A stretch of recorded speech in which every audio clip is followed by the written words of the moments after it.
պաշտպանել հայրենիք, սրբություն, լինել մայրենի, հայրենի հողի նկատմամբ արդար ու պատրաստ լինել գնալ մինչև անգամ զոհողության։ Այսինքն իմացյալ մահը դա անմահություն է։ Ազգայնականի գաղափարն է դա։ Հետի ինես չի, որ օդից եկած խոսք է։ Մարդը գիտակցելով գնում է սահման պաշտպանելու հայրենիքը, որովհետև հայրենիքը ոտու ձեռ չունի։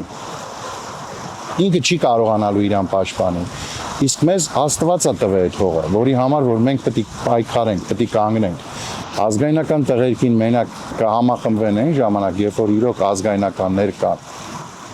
Եթե ազգայնական կա, ուրեմն ազգայնականների մեջ չի քննարկվում, էսի անենք կամ էնի անենք, անում են ի օգուտ հայրենիքի, ի օգուտ հողի, ջրի, որովհետև էլ եմ ասում, հողն ու ջուրը երբեք ձեռքեր չունի, որ իրան պաշտպանի։